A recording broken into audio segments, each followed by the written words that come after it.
கர்த்தருடைய பரிசுத்த நாமத்திற்கு மகிமை உண்டாவதாக. இந்த ஓய்வு நாளில் மாலை வேளையிலும் கூட தேவ செய்தியை உங்களோடு பேசும்படியாய் தேவன் எனக்கு கொடுத்த கிருபைகளுக்காய் நான் தேவனை துதிக்கின்றேன். உங்கள் அனைவருக்கும் என்னுடைய அன்பின் நல்வாழ்த்துதலை இந்த மாலை வேளையில் நான் தெரிவித்துக் கொள்கின்றேன். இந்த 2025ஆம் ஆண்டு 7 மாதங்களை நாம் கடந்து இந்த 8வது மாதத்துக்குள்ளாக நாம் வந்திருக்கின்றோம். அதனுடைய முதலாவது ஓய்வு நாளிலும் கூட இந்த மாலை வேளையில் தேவனுடைய சமூகத்தில் நாம் கடந்து வரும்படியாக தேவன் நமக்கு கிருபைகளை கொடுத்திருக்கின்றார். நாம் இந்த நாட்களில் ஒவ்வொரு மாதமும் ஒரு கருப்பொருளின் கீழ் நாம் செய்திகளை பார்த்து கொண்டு வந்து கொண்டிருக்கின்றோம். காலையிலும் மாலையிலும் அதே கருப்பொருளின் கீழ்தான் பல தலைப்புகளில் நாம் செய்தியை கேட்டுக்கொண்டு வந்து கொண்டிருக்கின்றோம். அந்த வண்ணமாக இந்த ஆகஸ்ட் மாதத்திற்கு நமக்கு கொடுக்கப்பட்டிருக்கின்ற கருப்பொருள் தீம் என்னவென்றால் giving the best to God, நம்முடைய மேன்மையானதை தேவனுக்கு கொடுக்கின்றது என்ற தலைப்பில்தான் இந்த மாதத்தினுடைய செய்திகள் அமைந்து கொண்டிருக்கின்றன. பாருங்கள், நாம் ஒரு நிறுவனத்தில் வேலை செய்கின்ற பொழுது, நமக்கு ஒரு வேலை கொடுக்கப்படுகின்ற பொழுது, நம்மால் முடிந்த அளவுக்கு எவ்வளவு தூரம் நன்றாக செய்ய முடியுமோ அந்த அளவுக்கு நாம் செய்ய நாம் பார்க்கின்றோம்.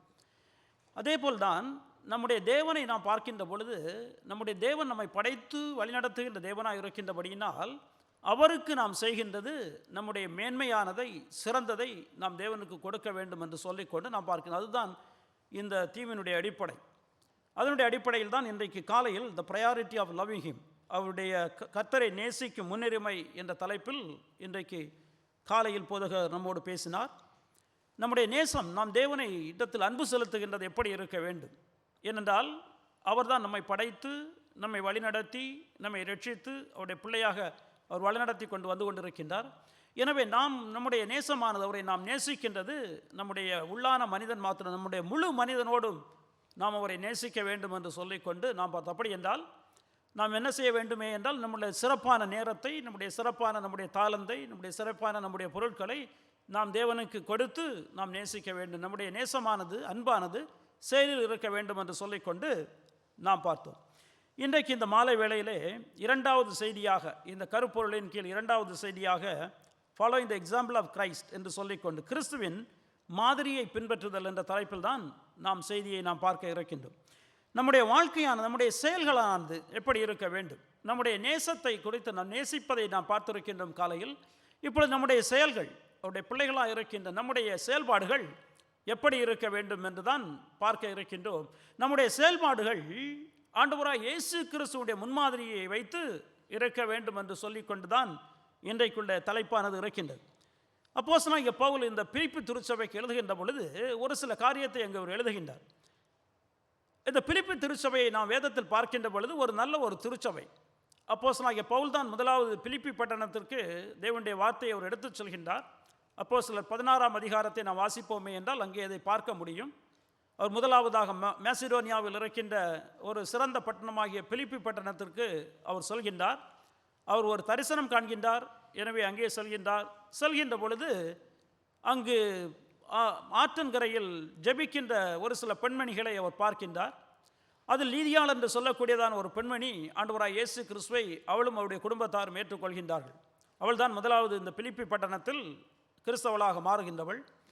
பின்பு அங்கு ஒரு நிகழ்ச்சி நடக்கும். நீங்கள் அப்போஸ்தலர் 16ஆம் அதிகாரத்தை நீங்கள் வாசித்து பாருங்கள், அங்கு பார்க்க முடியும். பின்பு ஒரு குறி சொல்லுகிற ஒரு பெண், அவளிடத்தில் இருக்கின்ற பிசாசை அவர் விரட்டுகின்றார். எனவே அவள் ஆண்டவராய் இயேசு கிறிஸ்துவை ஏற்றுக்கொண்டிருப்பாள். இப்பொழுது இந்த ஸ்திரீயின், இந்த பெண்ணின் மூலமாக வருவாய் வந்து கொண்டிருந்தது அந்த முதலாளிக்கு. அது போய்விட்டது. ஏனென்றால் அந்த பிசாசை அவர் விரட்டி விட்டார். எனவே அந்த பட்டணத்தில் அவர்கள் ஒரு பெரிய பிரச்சனையை கொண்டு வந்து அப்போஸ்தலனாகிய பவுலை பிடித்து, சீலாவையும் பிடித்து அவர்கள் சிறைச்சாலையில் போடுகின்றார்கள். அங்கு ஒரு நிகழ்ச்சி நடக்கின்றது. அதன் வாயிலாக அந்த சிறைச்சாலையினுடைய தலைவன் என்ன செய்கின்றானே என்றால், அவனுடைய குடும்பத்தாரும் ஆண்டவராய் இயேசு கிறிஸ்துவை ஏற்றுக்கொள்கின்றார்கள்.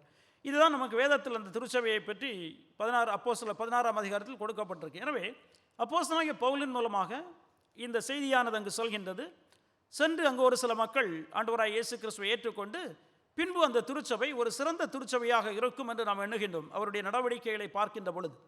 ஏனென்றால் இந்த பிலிப்பி திருச்சபைக்கு எழுதுகின்ற பொழுது 1வது வசனத்தில் அப்போஸ்தலனாகிய பவுல் குறிப்பிடுகின்ற பொழுது, எப்படி ஒரு திருச்சபை இருக்க வேண்டுமோ, வேதத்தினுடைய அடிப்படையில் எப்படி ஒரு திருச்சபை இருக்க வேண்டுமோ அந்த விதத்தில் அந்த திருச்சபை இருப்பதை நம்மால் பார்க்க முடியும். ஏனென்றால் அங்கே இருக்கின்ற பரிசுத்தவான்களுக்கும் அங்கே இருக்கின்ற கண்காணிகளுக்கும் உதவிக்காரர்களுக்கும் நான் எழுதுகிறேன் என்று சொல்லிக்கொண்டு அவர் எழுதுவார். ஒரு திருச்சபை என்று வருகின்ற பொழுது அதனுடைய அமைப்பை நாம் பார்க்கின்ற பொழுது பரிசுத்தவான்கள் என்றால் அதனுடைய உறுப்பினர்கள், பின்பு அங்கு இருக்கின்ற டீக்கன்மார் மற்றும் இருக்கின்ற மூப்பர்கள் என்று சொல்லிக்கொண்டு நாம் பார்க்கின்றோம். எனவே அந்த வகையில் அந்த திருச்சபை இருக்கின்றபடியினால் அது ஒரு நல்ல ஒரு திருச்சபையாய், நல்ல ஒரு அமைப்பு பெற்ற ஒரு திருச்சபையாக இருக்கக்கூடும் என்று சொல்லிக்கொண்டு நம்மால் புரிந்து கொள்ள முடிகிறது. ஆனால் அந்த திருச்சபையிலும் பிரச்சனை இருக்கின்றது. பாருங்கள், எந்த திருச்சபை தான் ஆதி திருச்சபையிலிருந்து நாம் பார்த்து கொண்டு வருகின்ற பொழுது எல்லா திருச்சபையிலும் ஒரு விதமான பிரச்சனைகள் இருப்பதை நம்மால் பார்க்க முடியும். அதே போல் தான் பிலிப்பி திருச்சபையிலும் ஒரு சில பிரச்சனைகள் அங்கு இருப்பதை நம்மால் பார்க்க முடியும். இதே பிலிப்பியர் 3ஆம் அதிகாரத்தை நாம் வாசிக்கின்ற பொழுது அதனுடைய 2வது வசனத்தை வாசிப்போமே என்றால் அவர் சொல்கின்றார், பாருங்கள், நாய்களுக்கு எச்சரிக்கையாயிருங்கள், பொல்லாத வேலையாட்களுக்கு எச்சரிக்கையாயிருங்கள், சுன்னத்துக்காரருக்கு எச்சரிக்கையாயிருங்கள் என்று சொல்லிக்கொண்டு அவ்வளவு தூரம் அவளை திட்டி அந்த மக்கள், அவர்கள் என்றால் என்னவென்றால் ரட்சிக்கப்படுவதற்கு ஆண்டவராய் இயேசு கிறிஸ்து மாத்திரம் போதாது, அதனோடு சேர்ந்து மோசையுடைய நியாய பிரமாணங்களையும் குறிப்பாக அவர்கள் விருத்த சேதனமும் பண்ண வேண்டும் என்று சொல்லிக்கொண்டு போதிக்கின்றவர்கள். எனவே தான் அவர்களை அவர் திட்டி, மிகவும் திட்டி, நாய்களுக்கு எச்சரிக்கையார்கள் என்று சொல்லக்கூடிய அளவுக்கு அவர் என்ன செய்கின்றாரே என்றால் அவர்களுக்கு எச்சரிக்கை கொடுக்கின்றார், நீங்கள் எச்சரிக்கையாக இருக்க வேண்டும் என்று சொல்லிக்கொண்டு. எனவே அந்த கள்ளப்போதனையாக அந்த திருச்சபைக்குள்ளாக வருகின்றது. அது மாத்திரமல்ல, அந்த திருச்சபைக்குள்ளே மக்களுக்குள்ளே முரண்பாடுகள், பிரச்சனைகள் இருப்பதை நம்மால் பார்க்க முடியும். அதான் 4ஆம் அதிகாரத்தில் 2வது வசனத்தில் 2 பேருடைய பெயர்களையே அவர் சொல்லி அங்கே சொல்லியிருப்பார். 4ஆம் அதிகாரத்தினுடைய 2வது வசனத்தை பார்க்கின்ற பொழுது, கர்த்தருக்குள் ஒரே சிந்தையாய் இருக்க ஏயோதியாளுக்கும் சிந்திக்கையாளுக்கும் புத்தி சொல்கிறேன். 2 பேருக்கு இடையில் பிரச்சனை இருக்கின்றது, நீங்கள் அந்த பிரச்சனையை விட்டுவிட்டு நீங்கள் ஒருமனப்பட்டவர்களாக இருக்க வேண்டும் என்று சொல்லிக்கொண்டுதான் என்ன செய்கின்றாரே என்றால் அங்கே சொல்லுங்கள். எனவே இந்த பிலிப்பி திருச்சபையிலும் பிரச்சனைகள் இருக்கின்றன. ஆனால் அந்த பிரச்சனைக்கு அவர் முடிவு கட்ட விரும்புகின்றார். எனவே தான் இந்த நிருபத்தை எழுதுகின்றார். அதில் சில அறிவுரைகளையும் அவர் என்ன செய்கின்றாரே என்றால் அவர் கொடுக்கின்றார். இந்த அறிவுரைகளை நாம் பார்க்கின்ற பொழுது இந்த 2வது அதிகாரத்தில் அவர் சொல்கின்றார், எல்லா பிரச்சனைக்கும் ஒரு தீர்வு இருக்கின்றது என்பதுதான் அவர் அங்கே காட்ட விரும்புகின்றார். அந்த தீர்வு என்னவென்றால், உலகத்தில் இருக்கின்ற எல்லா பிரச்சனைக்கும், அதாவது நம்முடைய குடும்ப பிரச்சனையாக இருந்தாலும் சரி, அல்லது நம்முடைய வேலையிடத்தில் பிரச்சனையாக இருந்தாலும் சரி, சபையில் பிரச்சனையாக இருந்தாலும் சரி, எங்கே பிரச்சனை இருந்தாலும் அதற்கு தீர்வு ஒன்றே ஒன்று தான். என்ன தீர்வு என்றால், கிறிஸ்துவின் சிந்தை நமக்கு இருக்க வேண்டும். கிறிஸ்துவின் சிந்தை நமக்கு இருக்குமே என்றால் அந்த இடத்தில் பிரச்சனை வருவதற்கு வாய்ப்பு உண்டு என்றால் கிடையாது. அதை தான் அவர் என்ன செய்கின்றாரே என்றால் அங்கே சொல்ல விரும்புகின்றார் 2வது அதிகாரத்தில். எனவே அப்படிதான் அவர் ஆரம்பிக்கின்றார். நாம் எப்படி இருக்க வேண்டும், நாம் தேவனிடத்திலிருந்து என்ன நன்மையை பெற்றிருக்கின்றோம் என்பதை நாம் முதலாவது புரிந்து கொள்ள வேண்டும். 2வது அதிகாரத்தினுடைய 1வது வசனத்தில், ஆதலால் கிறிஸ்துவுக்குள் யாதொரு ஆறுதலும், அன்பினாலே யாதொரு தேறுதலும், ஆவியின் யாதொரு ஐக்கியமும், யாதொரு உருக்கமான பட்சமும் இரக்கங்களும் உண்டானால். இதெல்லாம் நாம் பெற்றிருக்கின்றது. கிறிஸ்தவர்களாக இருக்கின்ற நாம் பெற்றிருக்கின்ற, தேவனிடத்திலிருந்து பெற்றிருக்கின்ற நன்மைகளை என்ன செய்கின்றாரே என்றால் சொல்கின்றார். பாருங்கள், 4 காரியங்களை சொல்கின்றார். கிறிஸ்துவுக்குள் யாதொரு ஆறுதலும் என்று சொல்லிக்கொண்டு நாம் பார்க்கின்றோம். கம்ஃபர்ட் இன் கிரைஸ்ட், கிறிஸ்துவுக்குள் இருக்கின்ற ஆறுதல். இன்றைக்கு நமக்கு பல பிரச்சனைகள் இருக்கின்றன. நம்முடைய வேலையிடத்தில் பிரச்சனை இருக்கலாம், குடும்பத்தில் பிரச்சனை இருக்கலாம், நம்முடைய சரீர பிரகாரமான சுகத்தில் பிரச்சனை இருக்கலாம். ஆனால் எந்த பிரச்சனையும் நாம் பார்க்கின்ற பொழுது கொஞ்ச நாளைக்கு இருக்கும், ஆனால் என்னவென்றால் அதற்கு ஒரு முடிவு இருக்கும். ஆனால் இருக்கின்ற பிரச்சனையிலே நமக்கு மிகவும் துக்கத்தை கொடுக்கின்றது பிரச்சனை என்னவென்றால் மரணம். இந்த மரணத்துக்கு பின்பு என்ன ஆக இருக்கின்றது, இந்த எண்ணமானது எல்லாருக்கும் இருக்கின்ற ஒரு பெரிய பயம். நாம் சில வேளைகள் இல்லை என்று நாம் நினைக்கலாம், ஆனால் அப்படி கிடையாது. வயதாகின்ற பொழுது நமக்கு தெரியும். பாருங்கள், இந்த மரண பயம் எல்லாரிடத்திலும் இருக்கின்றது. ஆனால் இதற்கு ஆறுதல் எங்கே இருக்கின்றது என்றால் ஆண்டவராய் இயேசு கிறிஸ்து இடத்தில் தான் இருக்கின்றது. ஆண்டவராய் இயேசு கிறிஸ்து மரணத்தை வென்றவராக இருக்கின்றார். நானே ஜீவனும் சத்தியவுமாய் இருக்கின்றேன் என்று சொல்லி இருக்கின்றார். அவர் தான் ஜீவனாய் இருக்கின்றார். நானே உயிர்த்தெழுதலும் ஜீவனுமாய் இருக்கிறேன் என்று சொல்லிக்கொண்டு ஆண்டவராகிய இயேசு கிறிஸ்து மரணத்தை வென்றபடியினால் அவருடைய பிள்ளைகளாக இருக்கின்ற நாமும் கூட மரணத்தை ஜெயிக்கின்றவர்களாக இருக்கின்றோம். நாம் மரணத்துக்கு பின்பு அவரோடு இருக்கின்றவர்களாக இருக்கின்றோம். எனவே அந்த ஆறுதலை யார் நமக்கு கொடுத்திருக்கின்றாரே என்றால் ஆண்டவராய் இயேசு கிறிஸ்து கொடுத்திருக்கின்றார். அவர் மூலமாக அந்த ஆறுதலை நாம் பெற்றிருக்கின்றோம். அது மாத்திரமல்ல, அன்பினாலே யாதொரு தேறுதல். பாருங்கள், நாம் தேவனுடைய அன்பை பெற்ற பிள்ளைகளாக இருக்கின்றோம். நம்மை தேவன் தெரிந்தெடுத்து நம்மை அவருடைய பிள்ளையாக அவர் மாற்றியிருக்கின்றார். இன்று அவருடைய சமூகத்தில் நாம் கூடி வந்திருக்கின்றது தேவன் நம்ம மேல் வைத்த அன்பினால். எனவே தேவனுடைய அன்பை பெற்றவர்களாக நாம் இருந்து கொண்டிருக்கின்றோம். அது மாத்திரமல்ல, ஆவியில் யாதொரு ஐக்கியமும். இந்த பரிசுத்த ஆவியானவர் நம்மிடத்தில் தங்கி இருக்கின்றார். தங்கி இருந்து நம்மை அவர் வழிநடத்துகின்றவராக இருக்கின்றார். எபேசியர் 1ஆம் அதிகாரத்தில் நாம் வாசிக்கின்ற பொழுது நம்மால் அதை எங்கே பார்த்து கொள்ள முடியும். 1ஆம் அதிகாரம் 13-14வது வசனத்தை நாம் வாசிக்கின்ற பொழுது, ஆண்டவராய் இயேசு கிறிஸ்துவை நாம் ஏற்றுக்கொள்கின்ற பொழுது பரிசுத்த ஆவியானவரை அவர் நமக்கு முத்திரையாக கொடுக்கின்றார் என்று சொல்லிக்கொண்டு நாம் பார்க்க. எனவே பரிசுத்த ஆவியானவர் நம்மோடு இருந்து கொண்டிருக்கின்றார், நம்மை வழிநடத்துகின்றவராக இருந்து கொண்டிருக்கின்றார். அந்த ஐக்கியம் நம்மோடு இருந்து கொண்டிருக்கின்றது. அது மாத்திரமல்ல, 4ஆவதாக சொல்கின்றார், உருக்கமான பட்சமும் இரக்கங்களும் உண்டானால் என்று சொல்லிக்கொண்டு நாம் தேவனிடத்திலிருந்து இரக்கம் பெற்றவர்களாக இருந்து கொண்டிருக்கின்றோம். நாம் நிர்மூலமாக இருக்கிறது அவருடைய கிருபை. அவருடைய இரக்கங்களுக்கு முடிவில்லை. அவருடைய முடிவில்லாத இரக்கத்தை பெற்ற அவருடைய பிள்ளைகளாக இருந்து கொண்டிருக்கின்றோம். எனவே அவர் என்ன ஆரம்பிக்கின்றாரே என்றால், நீங்கள் தேவனுக்குள்ளாக பெற்றிருக்கின்ற நன்மைகளை நீங்கள் யோசித்து பாருங்கள். அருமையானவர்களே, இதுதான் நாமும் பெற்றிருக்கின்றது. தேவனிடத்திலிருந்து இவ்வளவு பெரிய ஆசீர்வாதங்களை, இவ்வளவு நன்மையை நாம் பெற்றிருக்கின்றோம். எனவே என்ன சொல்கின்றாரே என்றால், நீங்கள் இந்த நன்மையை தேவனிடத்திலிருந்து பெற்றிருக்கின்றபடியினால் நீங்கள் எப்படிப்பட்டவர்களாக இருக்க வேண்டும் என்று சொல்லிக்கொண்டுதான் 3-4 வசனங்களில் அவர் சொல்லுவார். எனவே 3-4 வசனங்களில் வருகின்ற பொழுது என்ன சொல்கின்றாரே என்றால், ஒன்றையும் வாதினாலாவது வீண் பெருமையினாலாவது செய்யாமல் மனத்தாழ்மையினாலே ஒருவரை ஒருவர் தங்களிலும் மேன்மை உள்ளவர்களாக எண்ண கடவீர்கள். அவனவன் தனக்கானவைகளை அல்ல பிறருக்கானவைகளையும் நோக்குவானாக என்று சொல்கின்றார். இந்த 2 வசனங்களில் இருக்கின்றதை நாம் கடைபிடிப்போமே என்றால் நம்முடைய வாழ்க்கையில், குடும்பத்திலோ, வேலையிடத்திலோ, சபையிலோ, சமுதாயத்திலோ பிரச்சனை இருக்குமா என்றால் இருக்கவே இருக்காது. எனவே அதுதான் அறிவுரை கொடுக்கின்றார். நீங்கள் இவ்வளவு ஆசீர்வாதங்களை தேவனிடத்திலிருந்து நீங்கள் பெற்றிருக்கின்றீர்கள். இவ்வளவு ஆசீர்வாதங்களை நீங்கள் தேவனிடத்திலிருந்து பெற்றிருக்கின்றபடியினால் நீங்கள் இப்படி இருக்க வேண்டும் என்று சொல்லிவிட்டு 3ஆவதாக என்ன செய்கின்றாரே என்றால் ஒரு உதாரணத்தை காண்பிக்கின்றார். அந்த உதாரணம் தான் இன்றைக்கு நாம் வாசிக்க கேட்ட பகுதி 5ஆம் வசனத்திலிருந்து அவர் சொல்கின்றார். எனவே நீங்கள் என்ன செய்ய வேண்டும் என்றால், உங்களிடத்தில் இருக்க வேண்டியது ஒன்றே ஒன்று, ஆண்டவராகிய இயேசு கிறிஸ்துவுடைய சிந்தை தான் உங்களிடத்தில் இருக்க வேண்டும் என்று சொல்லிக்கொண்டு தான் அவர் சொல்கின்றார். பாருங்கள், எனவே உலகத்தில் இருக்கின்ற எல்லா பிரச்சனைகளுக்கும் ஒரே ஒரு முடிவு தான். அந்த முடிவு என்னவென்றால், ஆண்டவராகிய இயேசு கிறிஸ்துவுடைய சிந்தை நம்மிடத்தில் இருக்க வேண்டும். அந்த சிந்தை நம்மிடத்தில் இருக்குமே என்றால் எங்கேயாவது பிரச்சனை வருமா என்றால் பிரச்சனை வருவதே கிடையாது. எனவே ஆண்டவராகிய இயேசு கிறிஸ்துவை உதாரணமாக காட்டி என்ன செய்கின்றாரே என்றால் ஒரு சில காரியங்களை அவர் அந்த திருச்சபைக்கு அறிவுரையாக கூறுகின்றார். அதுதான் அருமையானவர்களே நமக்கும் அறிவுரை. நாம் தேவனை எப்படி நாம் மைமைப்படுத்துவது, எப்படி மேன்மையான காரியங்களை தேவனுக்கு என்று செய்கின்றது என்று நாம் பார்க்கின்ற பொழுது நம்முடைய வாழ்க்கை எப்படி இருக்க வேண்டும். நம்முடைய வாழ்க்கையில் ஆண்டவராகிய இயேசு கிறிஸ்துவை நாம் ஒரு உதாரணமாக எடுத்து அவருடைய வாழ்க்கையின்படி நம்முடைய வாழ்க்கையை நடத்துவோமே என்றால், ஏதாவது பிரச்சனைகள் நம்முடைய வாழ்க்கையில் வரக்கூடுமே என்றால், வந்தாலும் கூட அவைகளை நாம் என்ன செய்ய முடியுமே என்றால் மேற்கொள்ள முடியும் என்று சொல்லிக்கொண்டு நாம் பார்க்கணும். அப்படி என்றால் எந்த விதமான காரியங்களை கிறிஸ்துவிடத்திலிருந்து எந்த மாதிரியை நாம் பின்பற்றக்கூடும் என்று சொல்லிக்கொண்டு இந்த 5 முதல் இந்த 8 வசனங்களில் 3 காரியங்களை உங்களோடு நான் சுருக்கமாக பகிர்ந்து கொள்ள விரும்புகின்றேன். எனவே நாம் புரிந்து கொள்ள வேண்டும், எல்லா விதத்திற்கும் இருக்கின்ற ஒரே ஒரு சொல்யூஷன் என்னவென்றால் ஆண்டவராகிய இயேசு கிறிஸ்துவுடைய மாதிரி, அவருடைய சிந்தை நம்மிடத்தில் இருக்குமே என்றால் பிரச்சனைக்கு இடம் உண்டு என்றால் கிடையாது. எந்த பிரச்சனையும் என்ன செய்ய முடியுமே என்றால் மேற்கொள்ள முடியும். அப்படி என்றால் என்ன உதாரணத்தை நாம் கிறிஸ்துவிடம் இருந்து கற்றுக்கொள்ள முடியும்? முதலாவதாக, அவரிடம் உள்ள தன்னலமற்ற தன்மையை நாம் பின்பற்ற வேண்டும். ஆண்டவராகிய இயேசு கிறிஸ்துவில் உள்ள தன்னலம் மற்ற தன்மையை நாம் பின்பற்ற வேண்டும் என்று சொல்லிக்கொண்டு நாம் we should follow the selflessness of Christ. கிறிஸ்துவிடத்தில் உள்ள தன்னலம் அற்ற தன்மை, தன்னலம் மற்ற செல்ஃப்லெஸ்னஸ் என்று நாம் பார்க்கின்ற பொழுது செல்ஃபிஷ்னஸுக்கு அது ஆப்போசிட்டாக இருக்கு. செல்ஃபிஷ்னஸ் என்பது நமக்கு நன்றாக தெரியும், சுயநலம் அல்லது தன்னலம். அப்படி என்றால் நான் தான் எல்லாமே, நான் சொல்வது தான் சரி, என்னுடையதை மாத்திரம் நான் பார்த்து கொண்டு எனக்கு தேவையானதை மாத்திரம் செய்து கொண்டு என்னையே பெருமையைப்படுத்தி கொண்டு நடக்கின்றது தான் தன்னலம் என்று சொல்லிக்கொண்டு நாம் பார்க்கின்றோம்.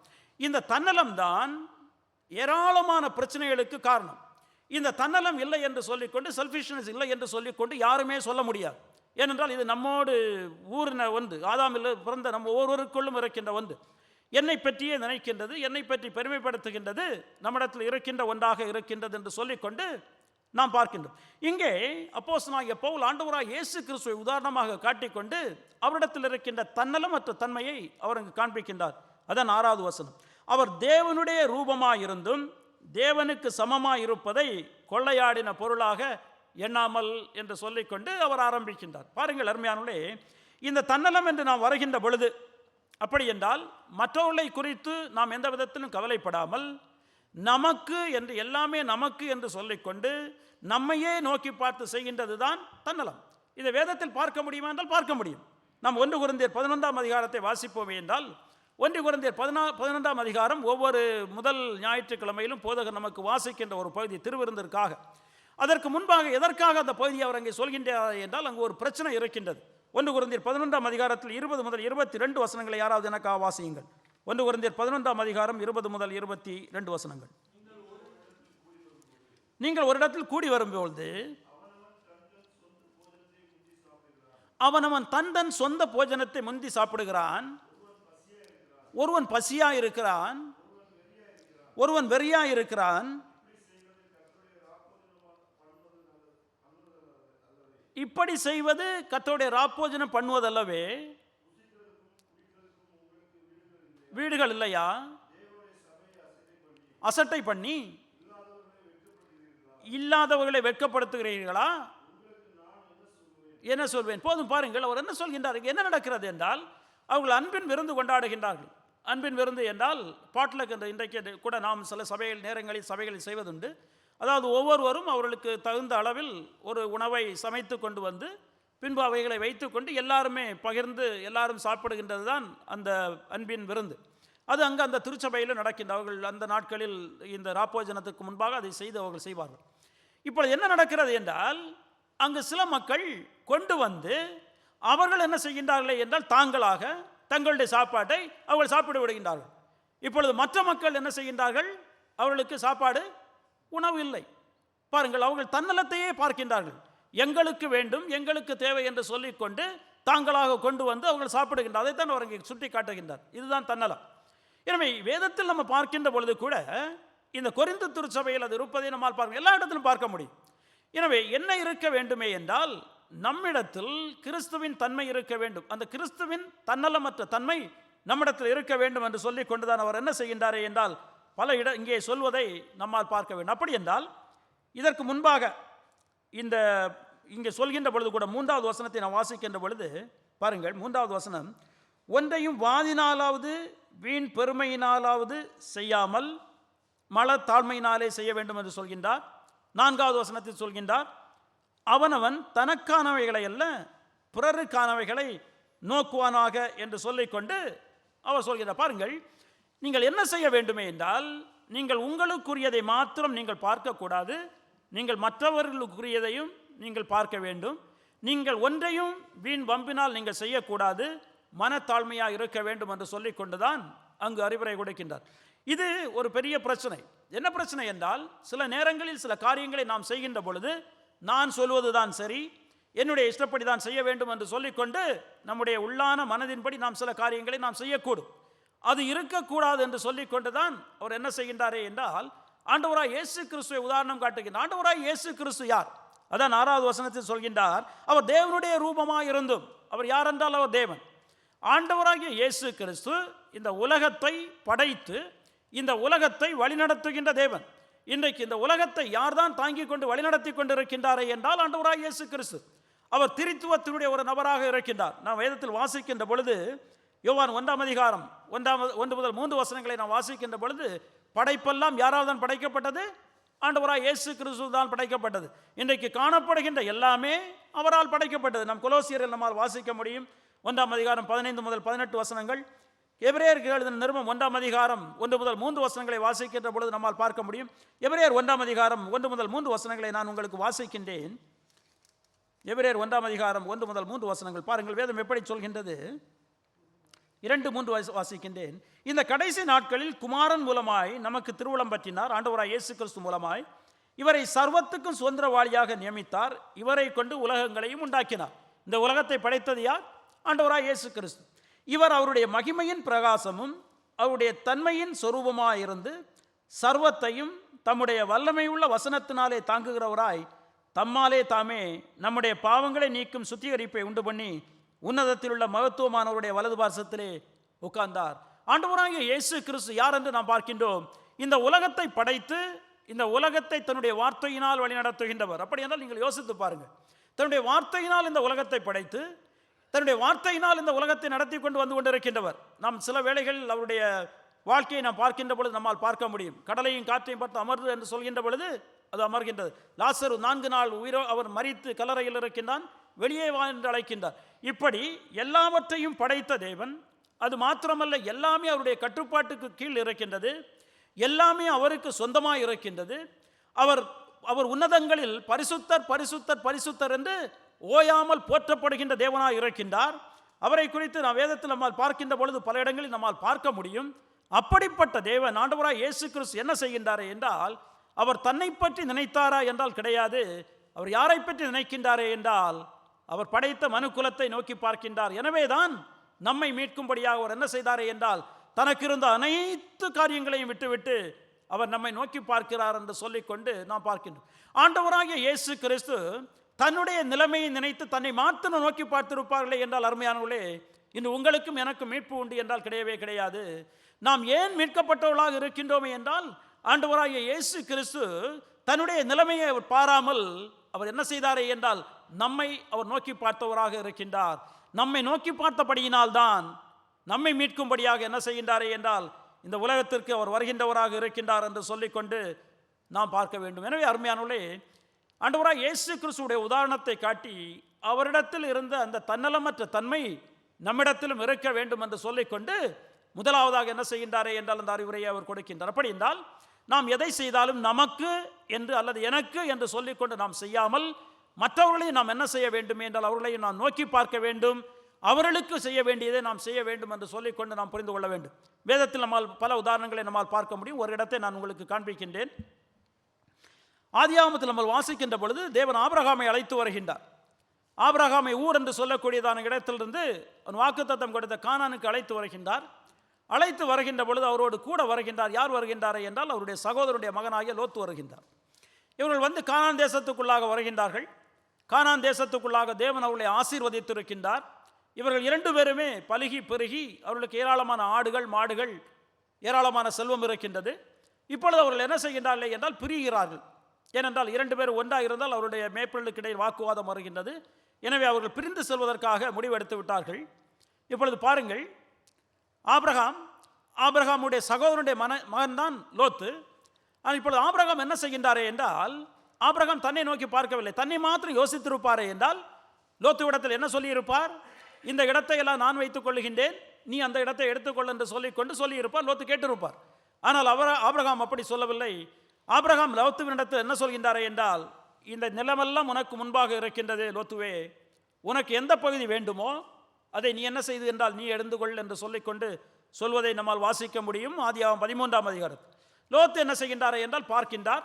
எந்த இடம் தனக்கு நன்றாக பிடித்திருக்கின்றதோ அந்த இடத்தை என்ன செய்கின்றாரே என்றால் அவர் எடுத்து அவர் சென்று விடுகின்றார்.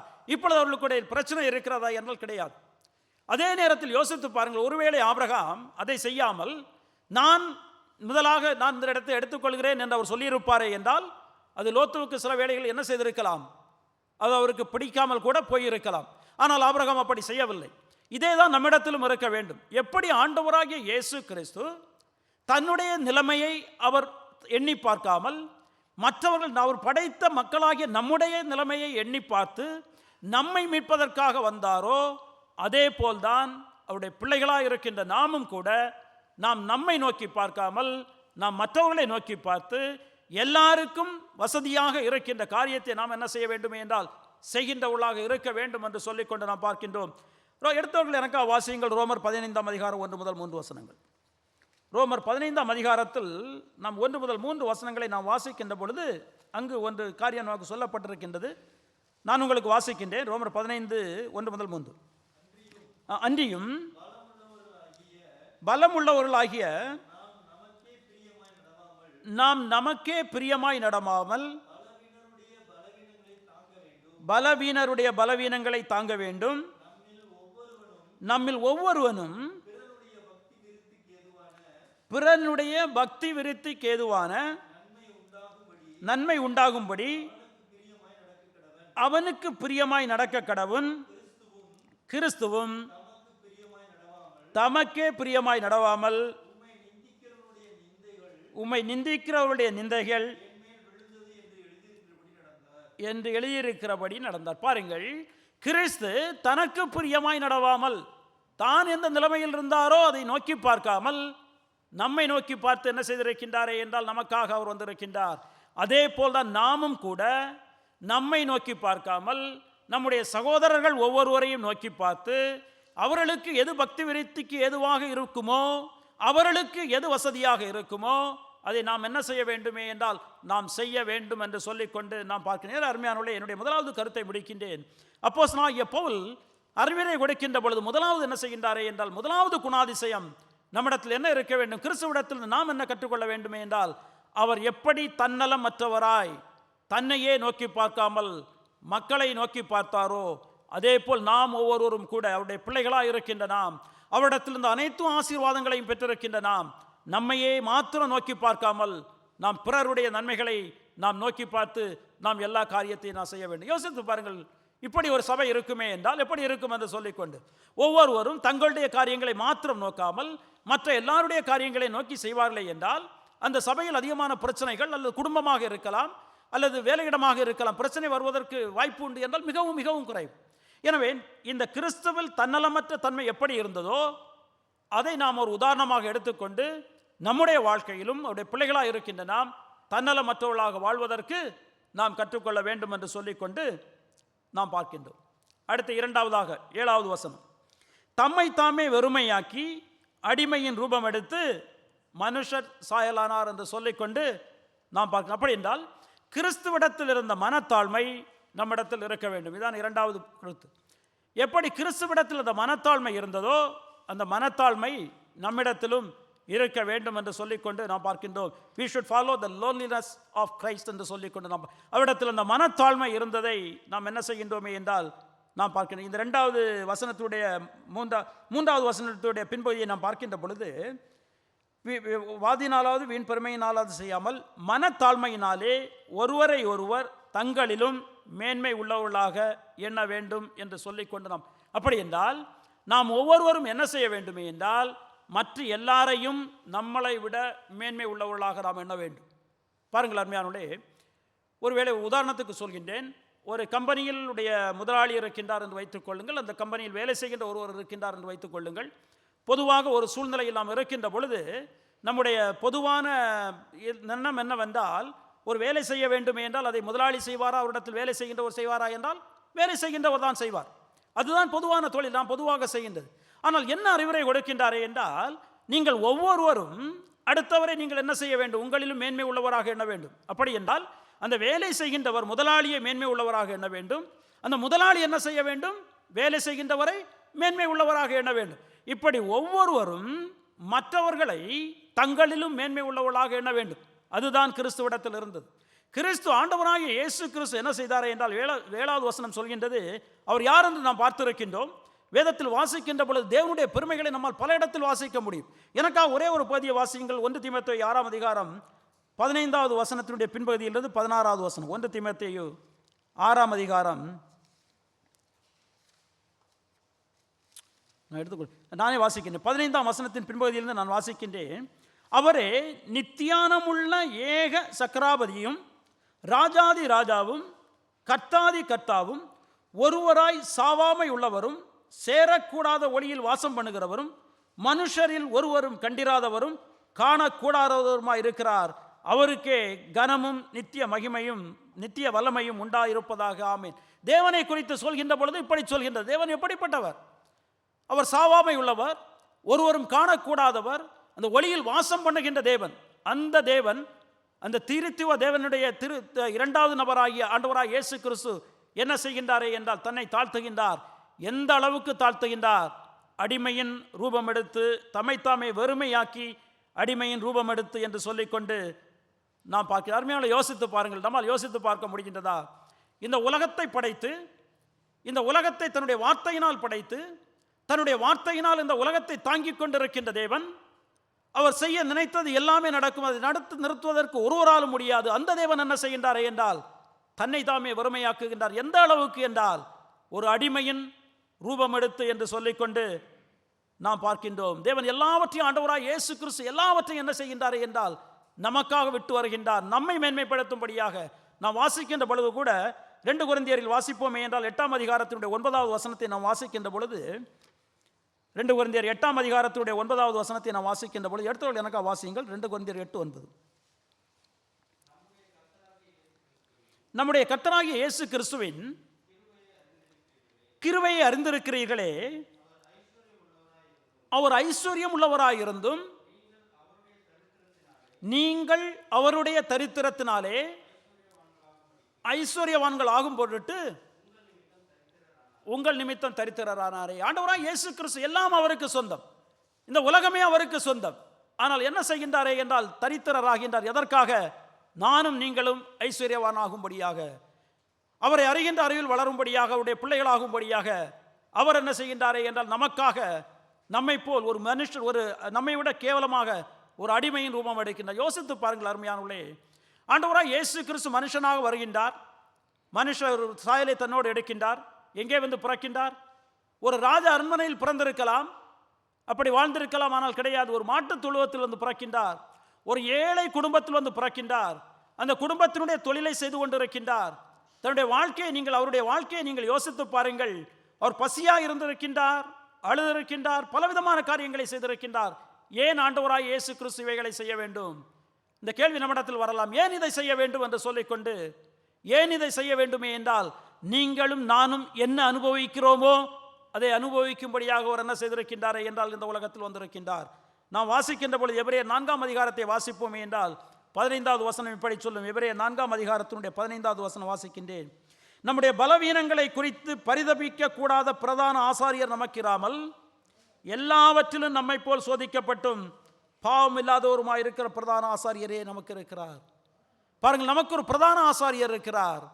அவர் எப்படிப்பட்டவர் என்றால் நம்மை போல் எல்லா விதமான பாடுகளும் பட்டவர்.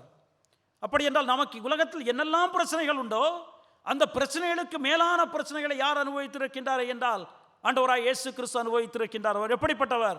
உலகத்தை தன்னுடைய வார்த்தையினால் படைத்தவர், அந்த உலகத்தை தன்னுடைய வார்த்தையினால் இன்றைக்கும் தாங்கிக் கொண்டிருக்கின்றவர். அவர் என்ன செய்திருக்கின்றாரே என்றால் தன்னையே தாழ்த்தி இருக்கின்றார்.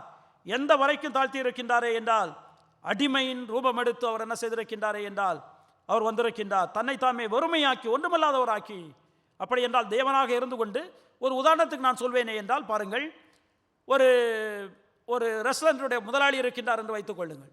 அவருக்கு எல்லாமே இருக்கின்றது. ஆனால் ஒரு நாள் ஒரு வேளை அங்கே வேலை செய்கின்ற ஒரு நபர் வரவில்லை என்றால் அவர் என்ன செய்கின்றாரே என்றால் அந்த உடையை அணிந்து கொண்டு அவர் அங்கே அந்த வேலையை செய்கின்றார் என்று வைத்துக் கொள்ளுங்கள். இப்பொழுது அவர் ஏதாவது தன்னுடைய சொந்த நிலைமையை இழந்து விட்டாரா என்றால் கிடையாது. அந்த ஹோட்டல் அவருக்கு தான் சொந்தம், அவர் தான் முதலாளி, அந்த சொத்தெல்லாம் அவருக்கு இருக்கின்றது. ஆனால் என்ன செய்கின்றாரே என்றால் அந்த நிலைமையை விட்டுவிட்டு, முதலாளி என்று சொல்லக்கூடியதான நிலைமையை விட்டுவிட்டு அவர் என்ன செய்கின்றாரே என்றால் அடிமையின் சாயலை எங்கே எடுப்பதை நம்மால் பார்க்க முடியும். அதே தான் ஆண்டவராகிய இயேசு கிறிஸ்து. ஆண்டவராகிய இயேசு கிறிஸ்து இந்த உலகத்தில் வருகின்ற பொழுது தெய்வத்தன்மையில் எதையாவது விட்டு விட்டாரா என்றால் கிடையாது. அவர் தேவனாக இருந்து கொண்டிருக்கின்றார். ஆனால் என்ன செய்தாரே என்றால் தன்னோடு மனித தன்மையை அவர் கூட்டிக் கொண்டார். எதற்கு என்றால் நம்மை மீட்பதற்காக, நம்முடைய பாடுகளை அறிந்து கொள்ளும்படியாக, நம்முடைய பாடுகளின் ஊடாக நடந்து வரும்படியாக ஆண்டவராகிய இயேசு கிறிஸ்து என்ன செய்திருக்கின்றாரே என்றால் அவர் செய்திருக்கின்றார் என்று சொல்லிக்கொண்டு நாம் பார்க்கின்ற அருமையானவர்களே, ஆண்டவராகிய இயேசு கிறிஸ்துடைய வாழ்க்கையை நாம் பார்க்கின்ற பொழுது ஏராளமான காரியங்களை நமக்கு கற்றுக் கொடுத்திருக்கின்றார். நாம் அவரை போல தாழ்மை உள்ளவர்களாக இருக்க வேண்டும் என்று சொல்லிக்கொண்டு ஆண்டவராகிய இயேசு கிறிஸ்து பல காரியங்களை கற்றுக் கொடுத்திருப்பதை நம்மால் பார்க்க முடியும். யோவான் 13ஆம் அதிகாரத்தை நாம் வாசிக்கின்ற பொழுது ஆண்டவராகிய இயேசு கிறிஸ்து என்ன செய்கின்றாரே என்றால் கல்வாரிக்கு செல்வதற்கு முன்பாக நமக்கு நன்றாக தெரிந்த ஒரு பகுதி, அவர் திருவிருந்தை நியமிக்கின்றார். அப்பொழுது ஆண்டவராகிய இயேசு கிறிஸ்து என்ன செய்கின்றாரே என்றால் தன்னுடைய சீஷருடைய கால்களை அவர் என்ன செய்கின்றாரே என்றால் கழுவுகின்றார். கழுவி அதை துடைப்பதை நம்மால் பார்க்க முடியும். இது அந்த யூதர்களுக்கு இருந்த ஒரு பழக்க வழக்கம். என்னவென்றால் ஒரு நபர் அவருடைய வீட்டுக்கு விருந்தாளியாக வருகின்ற பொழுது அந்த வீட்டினுடைய முதலாளி என்ன செய்வானே என்றால் அவனிடத்தில் இருக்கின்ற அடிமையை வைத்துக்கொண்டு, அதுவும் யூத அடிமையை வைத்துக்கொண்டு செய்ய மாட்டார்கள், புறஜாதியான அடிமையை வைத்துக்கொண்டு வருகின்றவருடைய கால்களை என்ன செய்வார்கள் என்றால் தண்ணீரால் துடைத்து, தண்ணீரால் நனைத்து அவர்கள் துடைப்பது ஒரு வழக்கம் அந்த நாட்களில். ஏனென்றால் அவர்கள் பலவிதமான தூசி படிந்த இடங்களிலிருந்து வந்து கொண்டிருப்பார்கள். இன்றைக்கு நான் சாப்பிடுகின்ற பொழுது நாம் கையை கழுவுகின்றோம், சில வேளையில் நம்முடைய காலும் அழுக்காக இருந்தால் நாம் கழுவுகின்றோம். ஆனால் அன்றைக்கு அதை செய்வார்கள். இப்பொழுது என்ன நடக்கின்றது? 12 சீஷர்களும் வருகின்றார்கள், ஆண்டவராகிய இயேசு கிறிஸ்துவோடு பந்தி எடுக்கின்றார்கள். ஏதாவது ஒரு சீஷர் அவருடைய கால்களை கழுவி இதை செய்தார்களா என்றால் யாருமே செய்யவில்லை. இப்பொழுது ஆண்டவராகிய இயேசு கிறிஸ்து என்ன செய்கின்றாரே என்றால் தானே என்ன செய்கின்றாரே என்றால் அங்கே வந்து அவருடைய கால்களை நாம் கழுவுவதை என்ன செய்ய முடியுமே என்றால் நம்மால் வேதத்திலிருந்து பார்க்க முடியும். ஆண்டவராய் இயேசு கிறிஸ்து கால்களை கழுவி விட்டு அங்கே ஒரு சில காரியங்கள் நடக்க நீங்கள் வாசித்து பாருங்கள். யோவான் 13ஆம் அதிகாரத்தில் அங்கு ஒரு காரியத்தை சொல்கின்றார். எதற்காக நான் இதை செய்கின்றேன் என்று சொல்லிக்கொண்டு யோவான் 13ஆம் அதிகாரம் 13 முதல் 15 வசனங்களை வாசிங்கள் எனக்காக. யோவான் 13 முதல் 15. நீங்கள் என்னை போதகர் என்றும் ஆண்டவர் என்றும் சொல்லுகிறீர்கள். நீங்கள் சொல்லுகிறது சரியே, நான் அவர்தான். ஆண்டவரும் போதகருமாகிய நானே உங்களுடைய கால்களை கழுவினதுண்டானால் நீங்களும் ஒருவருடைய கால்களை ஒருவர் கழுவ கடவீர்கள்.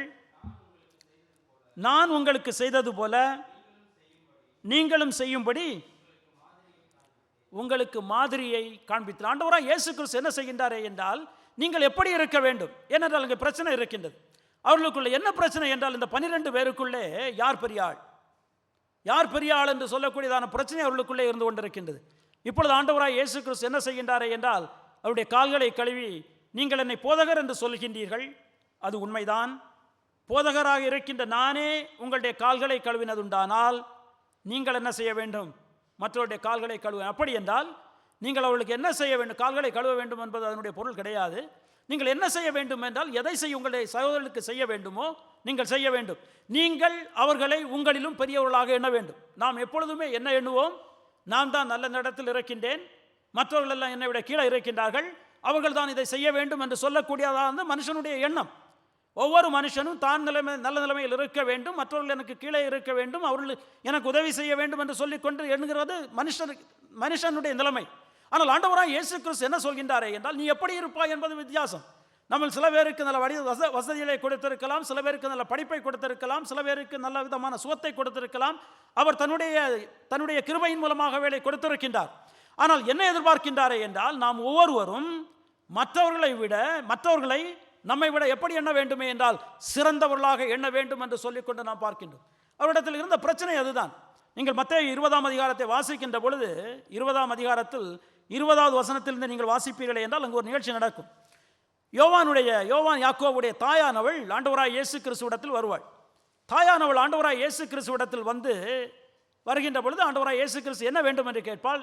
எனக்கு ஒரு விண்ணப்பம் வேண்டும். என்ன விண்ணப்பம் என்றால், நீர் மகிமையில் வருகின்ற பொழுது என்னுடைய 2 குமாரர்கள் யோவான் யாக்கோபு, ஒருவர் உம்முடைய வலது பக்கத்தில் இருக்க வேண்டும், ஒருவர் உம்முடைய இடது பக்கத்தில் இருக்க வேண்டும்.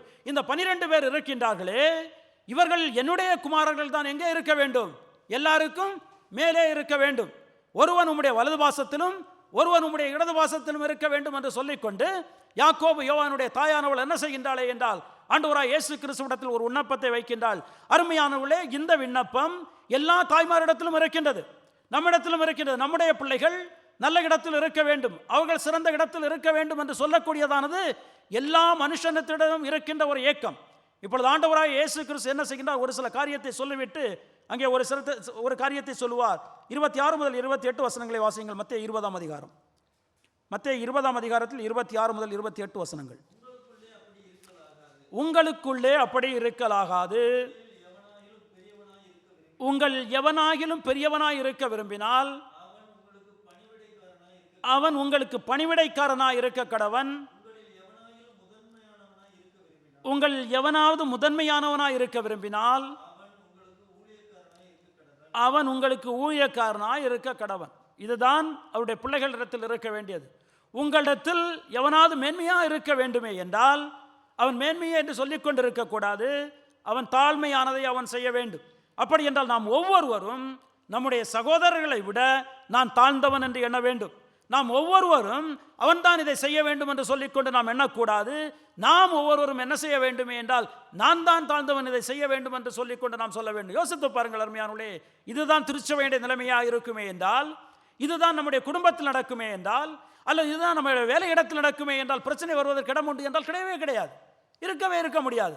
அந்த கிறிஸ்துவனுடைய சிந்தை நம்மிடத்தில் இருக்குமே என்றால், கிறிஸ்து எப்படி தன்னை தாழ்த்தினாரோ நம்மை மீட்கும்படியாய், அவர் உலகத்தை படைத்து ஆண்டு கொண்டிருக்கின்ற தேவன் நம்மை மீட்கும்படியாய் எப்படி ஒரு அடிமையின் ரூபம் எடுத்து வந்தாரோ, அதே போல் நாமும் கூட அவரிடத்தில் ஆசீர்வாதத்தை பெற்றிருக்கின்ற நாம் நம்முடைய சகோதரர்களுக்கு முன்பாக நாம் நம்மை தாழ்த்தி நாம் கடமைகளை செய்வோமே என்றால் பிரச்சனை இருக்குமா என்றால் இருக்கவே இருக்காது. எனவே ஆண்டவராய் இயேசு கிறிஸ்துவிடத்தில் நாம் கற்றுக்கொள்ளுகின்ற இந்த இரண்டாவது காரியம் என்னவென்றால் தாழ்மை என்று சொல்லிக்கொண்டு நாம் பார்க்கின்ற ஆண்டவராய் இயேசு கிறிஸ்து எதற்காக இந்த உலகத்திற்கு வந்தார்? ஊழியம் கொள்ளும்படி வராமல் ஊழியம் செய்யவும் அநேகரை மீட்கும்படியாய் தன்னுடைய ஜீவனை கொடுக்கவும் வந்தார். ஊழியம் கொள்ளும்படி அவர் வரவில்லை, ஊழியம் செய்யும்படியாக வந்தார். யார் ஊழியம் செய்யும்படியாக வந்தார்? இந்த உலகத்தை படைத்து உலகத்தை தன்னுடைய வார்த்தையினால் நடத்தி கொண்டிருக்கின்ற தேவன். யோசித்து அப்படி என்றால் நானும் நீங்களும் யார்?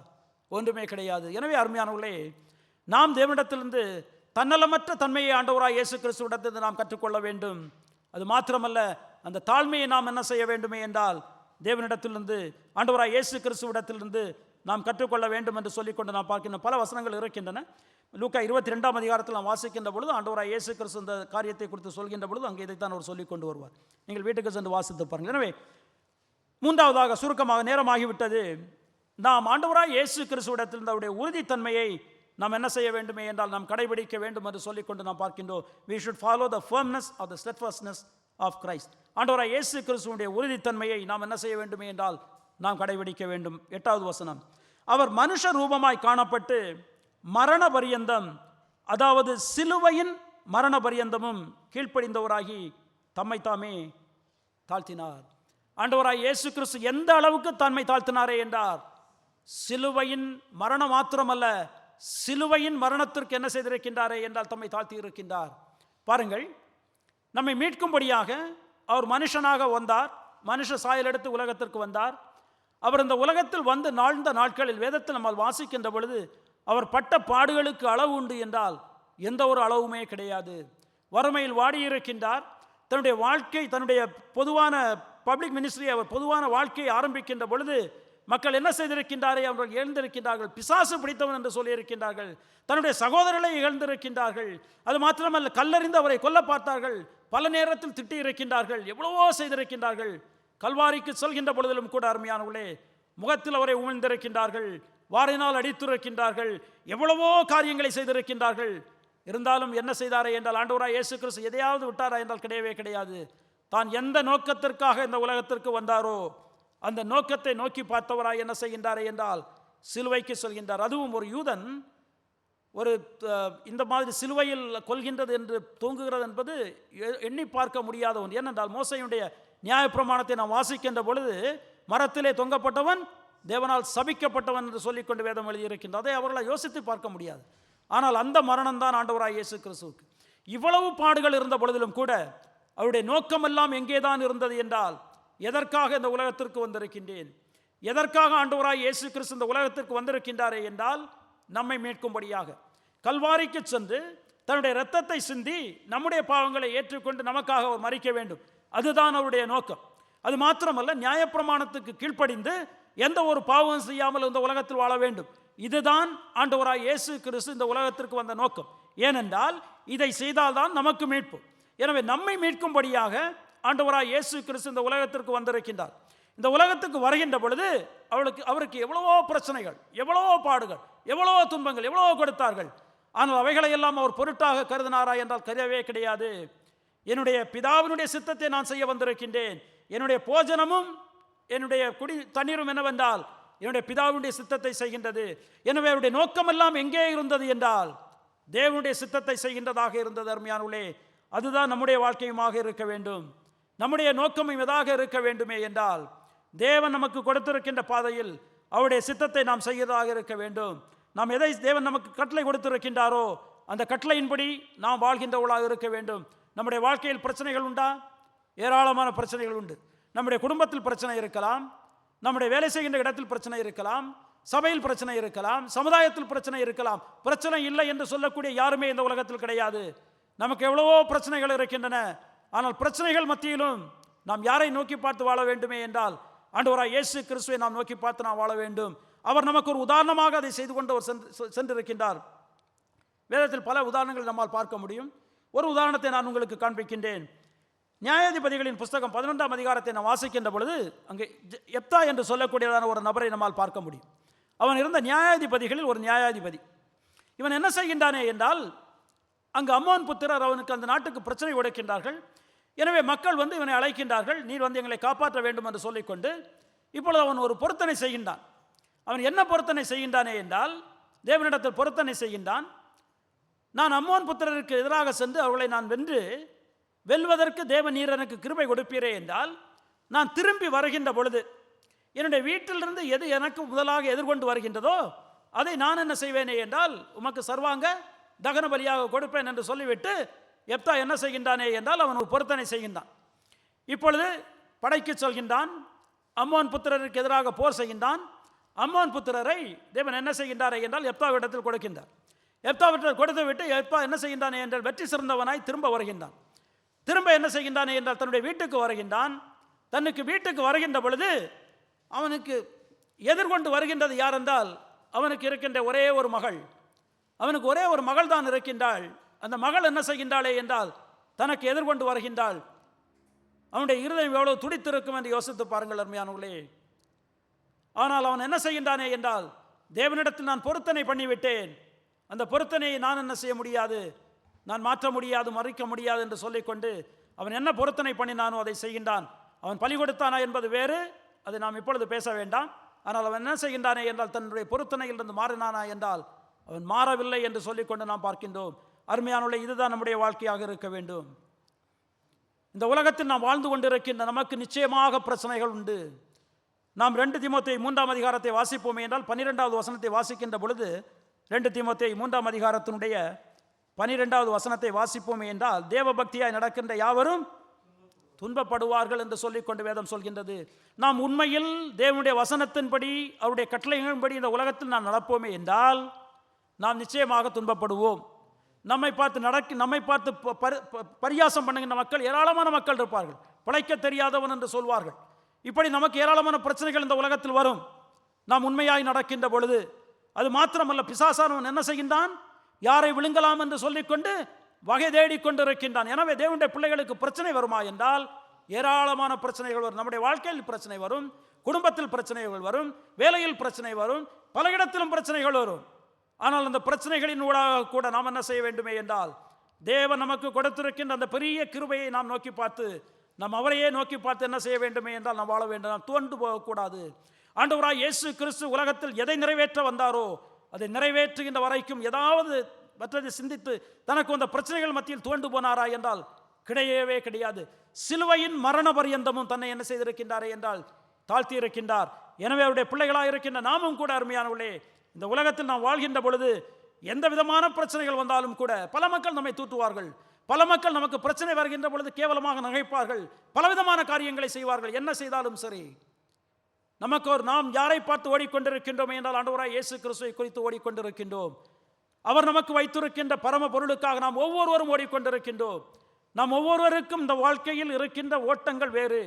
எனக்கு இருக்கின்ற ஓட்டம் ஒன்று, உங்கள் ஒவ்வொருவருக்கும் இருக்கின்ற ஓட்டம் ஒன்று. நாம் ஒவ்வொருவரும் நம்முடைய வாழ்க்கையில் என்ன செய்து கொண்டிருக்கின்றோமே என்றால் ஓடிக்கொண்டிருக்கின்றோம். ஆனால் நம்முடைய நோக்கம் எல்லாம் எங்கே என்றால் பரம எருசலேம். நாம் எதை நோக்கி ஓடிக்கொண்டிருக்கின்றோமே என்றால் பரலோகத்தை நோக்கி ஓடிக்கொண்டிருக்கின்றோம். எனவே இந்த உலகத்தில் பல பிரச்சனைகள் வருகின்ற பொழுது, பல பாடுகள் வருகின்ற பொழுது நாம் துவண்டு போகாதவர்களாய், நாம் அவைகளை பெரிதுபடுத்தாமல் பெருசாக எடுத்துக்கொள்ளாமல், அதன் மூலமாக துவண்டு போகாமல் அவரையே நோக்கி நாம் என்ன செய்ய வேண்டுமே என்றால் ஓட வேண்டும். ஒரே ஒரு வசனத்தை வாசித்து நான் முடிக்கின்றேன். எபிரேயர் 12ஆம் அதிகாரம் 1-2 வசனங்கள். எபிரேயர் 12:1-2.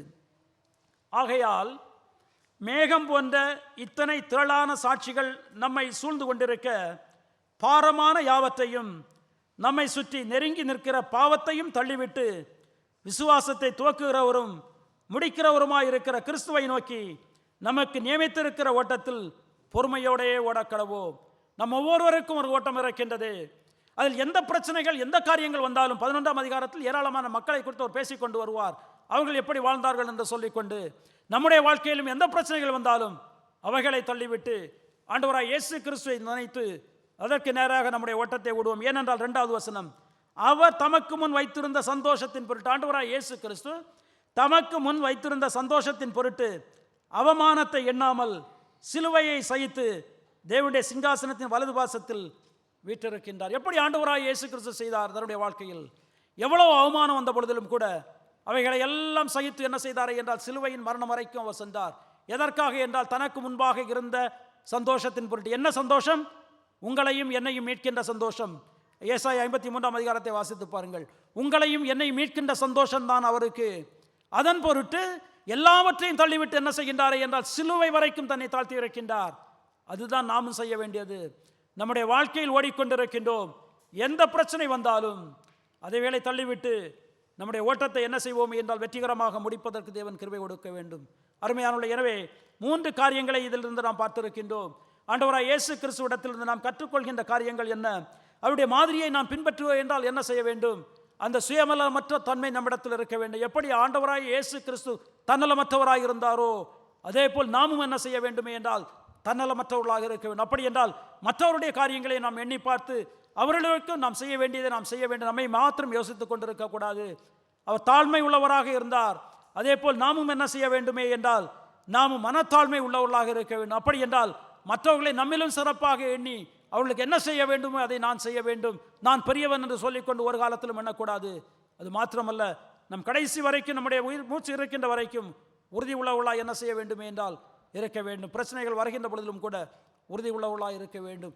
இவைகளை நாம் பின்பற்றுவோமே என்றால் ஏதாவது பிரச்சனைகள் நம்முடைய வாழ்க்கையில் வந்தாலும் கூட அவைகளை நாம் என்ன செய்ய முடியும் என்றால் எளிதாக மேற்கொள்ள முடியும். இவைகளை நாம் ஒவ்வொருவரும் பின்பற்றுகின்ற பொழுது சபையிலோ குடும்பத்திலோ பிரச்சனைகள் வருவதற்கு வாய்ப்பு உண்டு என்றால் வாய்ப்பு கிடையவே கிடையாது. எனவே எந்த பிரச்சனை இருந்தாலும் சரி, எந்த விதமான பிரச்சனை இருந்தாலும் சரி, the solution is only one. It is to have the mind of Christ. ஆண்டவராய் இயேசு கிறிஸ்துவுடைய அவருடைய தன்மையை வைத்திருக்கின்றது தான் அதனுடைய விடை என்று சொல்லிக்கொண்டு நாம் பார்க்கிறோம். எனவே அருமையானவர்களே, நாமும் கூட ஆண்டவராய் இயேசு கிறிஸ்துவை போல் தன்னலமற்றவர்களாய் நம்மை தாழ்த்துகின்றவர்களாய் உறுதி உள்ளவர்களாய் நாம் வாழ்வோம். தேவன் தாமே நம்மை ஆசீர்வதிப்பார். கண்களை மூடி ஜெபிக்கலாம்.